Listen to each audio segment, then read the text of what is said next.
Bienvenue à ces premières coulisses de la francophonie en mode virtuel. Mon nom est Sophie Hamel-Dufour, je vous parle en direct de la ville de Québec, au Québec.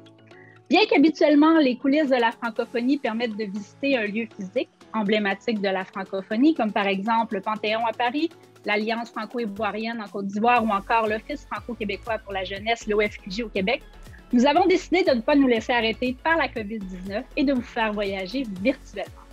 Autre première, c'est la première fois que Francophonie sans frontières organise conjointement les coulisses de la francophonie. Ainsi, c'est un grand honneur de pouvoir à nouveau collaborer avec la délégation générale Wallonie-Bruxelles au Québec, afin de vous faire découvrir aujourd'hui, en exclusivité, Namur, ville francophone, intelligente et durable. Bonjour à toutes et à tous. C'est vraiment un plaisir pour la délégation générale Wallonie-Bruxelles au Québec de participer pour une deuxième fois et de co-organiser pour une deuxième fois un webinaire avec Francophonie sans frontières à l'occasion du mois de la francophonie. C'est d'autant plus un plaisir de participer à ce webinaire sur un thème aussi crucial et d'autant plus aujourd'hui à cette ère particulière que nous connaissons. Le numérique et l'intelligence artificielle au service des citoyens font partie depuis quelques années des grandes priorités des gouvernements de Wallonie et de Fédération Wallonie-Bruxelles, ce qui se reflète particulièrement dans les coopérations que nous avons à l'international et au sein de la francophonie en particulier. Le numérique est devenu, pour vous donner un exemple, est devenu un axe structurant de la coopération Québec-Wallonie-Bruxelles, donc une coopération qui a fêté ses 40 ans l'an dernier. La ville de Namur est à plus d'un titre un très bel exemple de développement autour du numérique pour les citoyens en francophonie et avec la francophonie. Et je me réjouis vraiment d'accueillir aujourd'hui Marie Duchâtel et Frédéric Laloux, qui sont deux orateurs très engagés sur cette problématique pour nous présenter leurs activités et leurs actions. Et je remercie Francophonie sans frontières, encore une fois, d'avoir initié cette rencontre et les orateurs d'avoir accepté l'invitation. Francophonie sans frontières est une association internationale composée de bénévoles, créée, conçue au Québec, fondée en France, qui est aussi active en Côte d'Ivoire et dans une vingtaine d'autres pays. Je vous invite d'ailleurs à aller voir aller entendre et aller voir sur la page Facebook de Francophonie sans frontières les entretiens qu'on a eus avec plusieurs correspondants à travers le monde en la journée du 20 mars dernier. Et sur cette page Facebook-là, vous pouvez aussi voir le balado d'entretien avec la ministre de la francophonie au Québec, Mme Nadine Giraud. Enfin, je passerai la parole à Mme Sophie O'Mary, qui est chargée de mission politique, francophonie et communication à la délégation générale Wallonie-Bruxelles au Québec. Sophie. Merci Sophie. Donc, je vais vous présenter en fait trois événements, en tout cas souligner trois événements qui ont été organisés dans le cadre du mois de la francophonie. Donc, tout d'abord, nous avons un spectacle qui s'appelle l'Appel d'air, qui a été organisé le 20 mars dernier par Wallonie-Bruxelles International et la représentation de l'Organisation internationale de la francophonie auprès de l'Union européenne. Alors, ce spectacle, l'Appel d'air, a été animé par l'humoriste Bruno Coppens et il présente différents secteurs, en fait, comme le cirque, l'humour, la danse, le cinéma, la rumba, la poésie. Et pour souligner quelques exemples, c'est par exemple le cinéma, c'est avec Inde Boudjema de la Tunisie puis de la Belgique.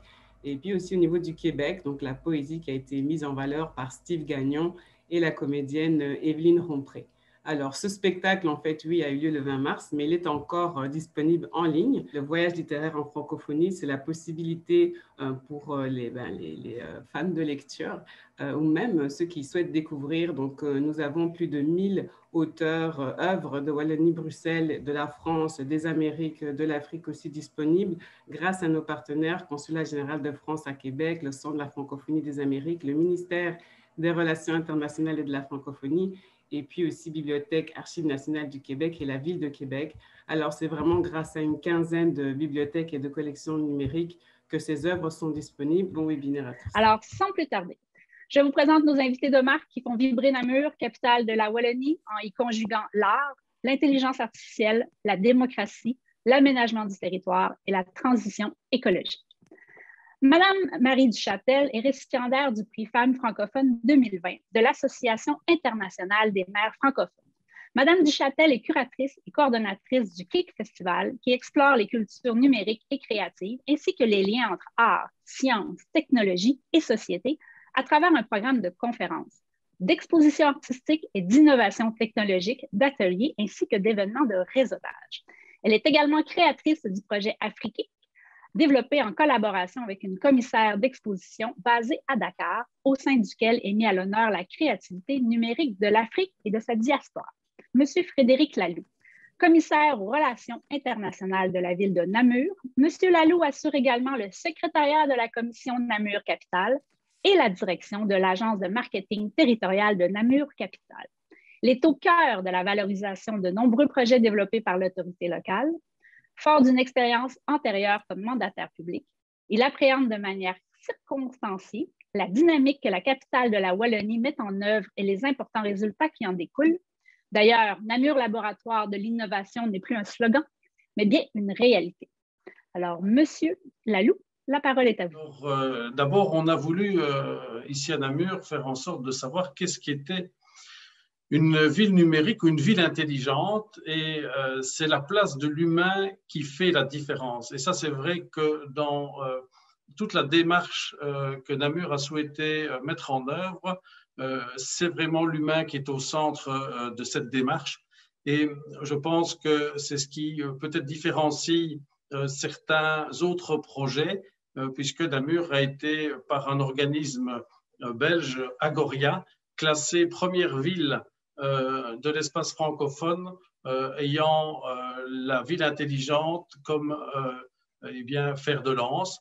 Il y avait une autre ville en Belgique qui était donc première, mais Namur, deuxième place belge, première place au niveau de l'espace francophone.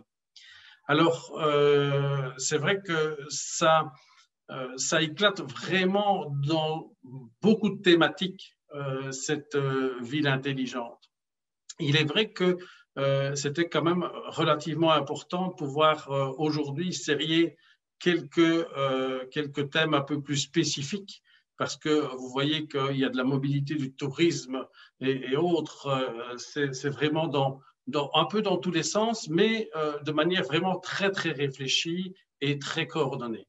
Alors, des projets, ben voilà, par exemple, par rapport à la mobilité, c'est le système de transport intelligent qui est maintenant fonctionnel à Namur et qui permet eh bien, aux personnes au niveau de la mobilité d'avoir des informations. Ces panneaux, puisque Namur est une capitale, eh bien, nous avons aussi la problématique des manifestations, et donc les gens savent en direct, et vous voyez au-dessus de ce poteau, il y a une petite caméra. Et donc, ce système de caméra permet quelque chose de vraiment très efficace. L'administration est aussi quelque chose d'important, je vais y revenir, et la ville reste attentive aussi au support sur le net. Dans sa déclaration de politique communale en décembre 2012 déjà, eh bien, la ville faisait mention par rapport à cette dynamique. Et je pense que c'était vraiment très important que ça fasse partie maintenant de l'ADN de la ville de Namur.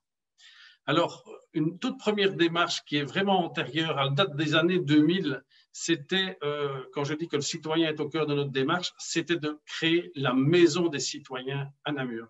Et donc, cette maison des citoyens permet eh bien, à nos habitants de venir dans un guichet unique pour recevoir l'ensemble des services dont il a besoin, alors qu'avant, tout ça a été éclaté avec une gestion de fil, avec même maintenant des guichets express qui ont été créés. Et dans cette maison des citoyens, et c'est un peu le sujet aujourd'hui que je souhaiterais un petit peu approfondir, il y a le pavillon de l'aménagement urbain qui vit ces dernières semaines de vie dans cet espace de la Maison des Citoyens, puisqu'il va bientôt déménager. Et dans son déménagement, il a d'ailleurs changé de nom. Vous avez ici, par exemple, dans cette dynamique du pavillon qui est maintenant le nid, eh bien, je vais vous passer une petite vidéo qui vous montre, par exemple, un atelier qui avait été organisé pour les enfants à l'hôtel de ville. Ils venaient créer leur ville avec les fameux petits blocs Lego. Et donc, ça, c'était une expérience relativement agréable parce que ces enfants ont pu s'exprimer. Et d'ailleurs, certaines de ces expressions ont pu être reprises dans certains projets. C'était quand même quelque chose d'intéressant.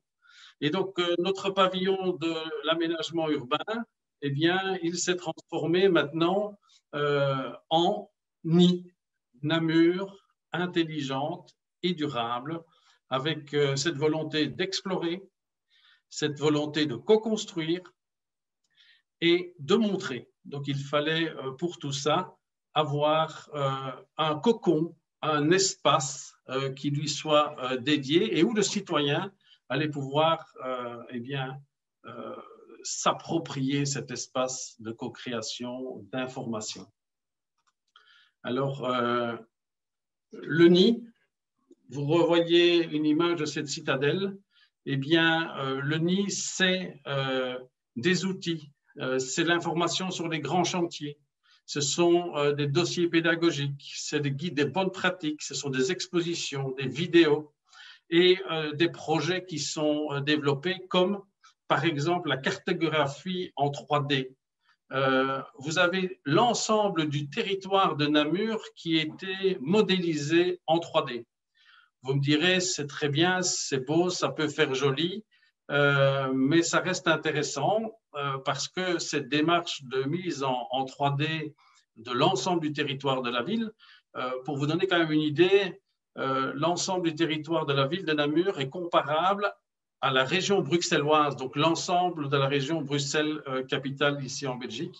Donc, c'est un noyau urbain avec des appuis extérieurs. Mais lorsque cette démarche a été faite, elle avait aussi une volonté. Et la volonté, c'était de donner à cet outil une possibilité supplémentaire. Et je vous en montre une, par exemple. Eh bien, en même temps, la thermographie a été réalisée. Donc, chaque citoyen peut aller voir la problématique thermographique de son bâtiment. Il peut aussi le mesurer, parce qu'on va le voir en 3D, mais il y a un outil de mesurage.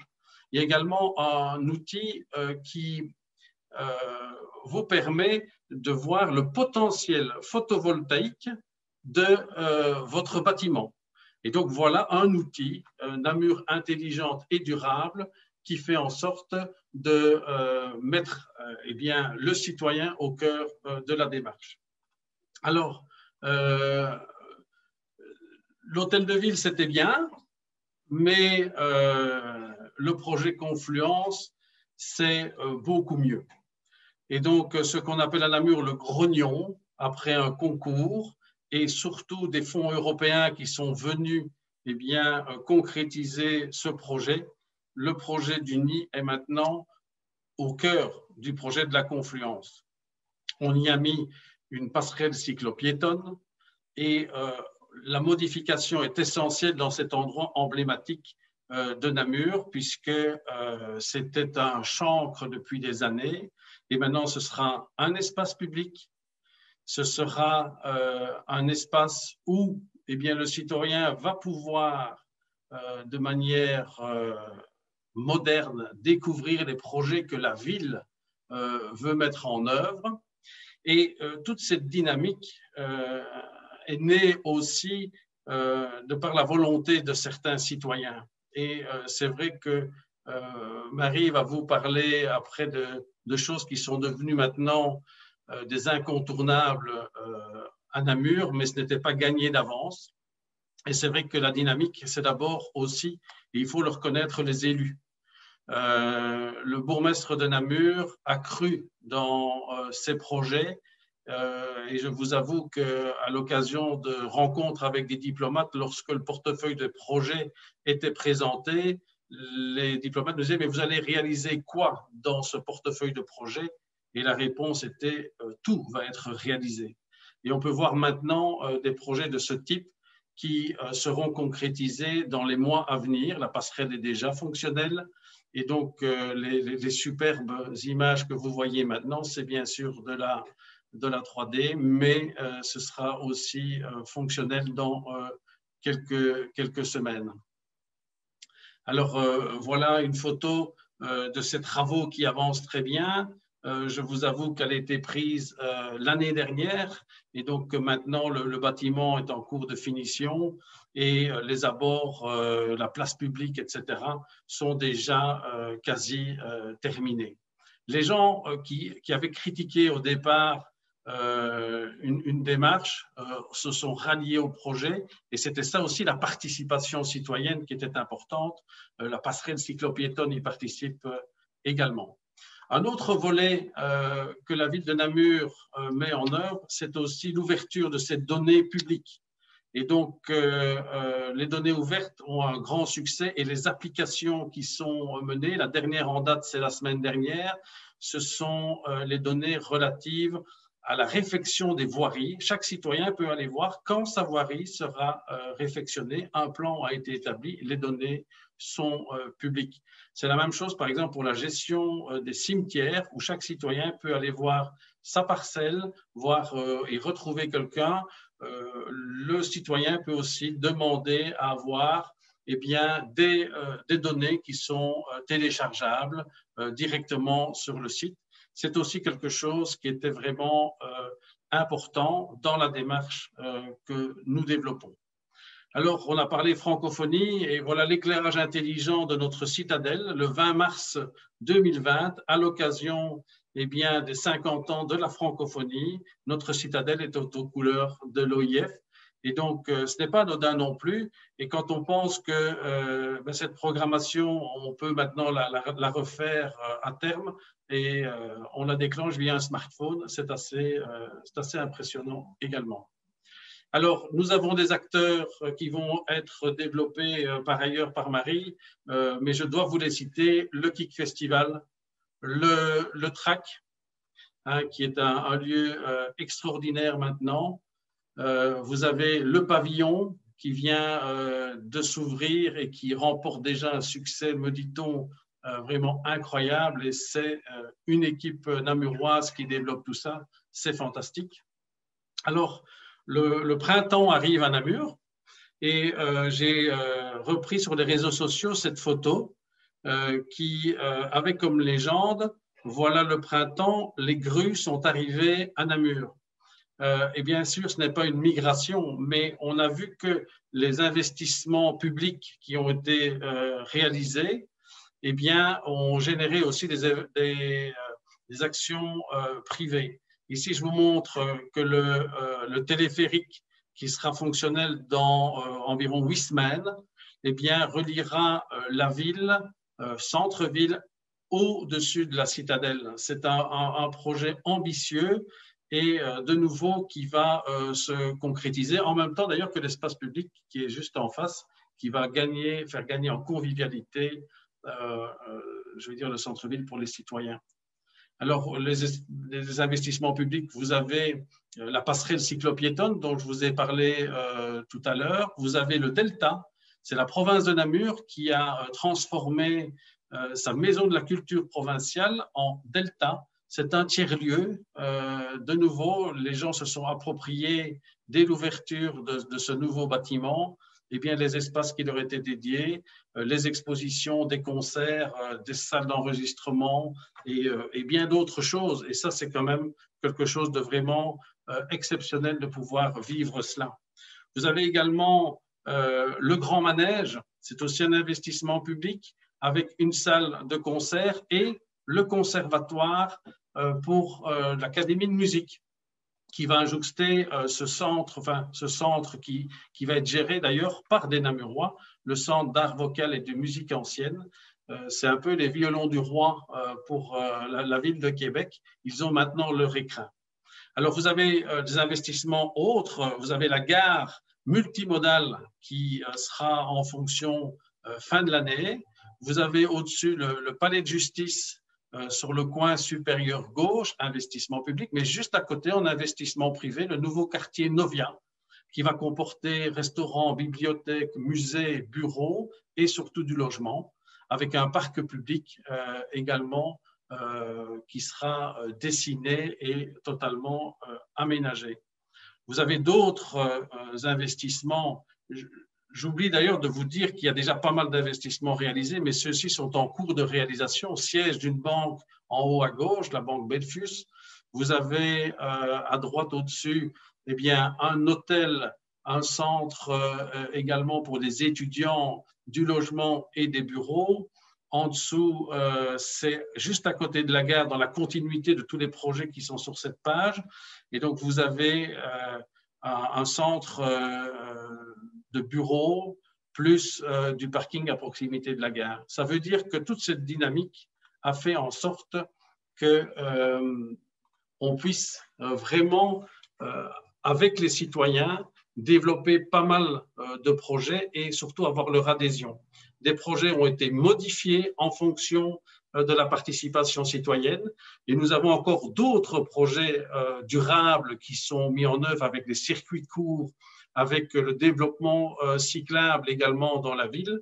Et je pense que là, on aura vraiment répondu aux attentes et on va encore relever des défis pour pas mal de décennies à venir. Merci de votre attention en tout cas.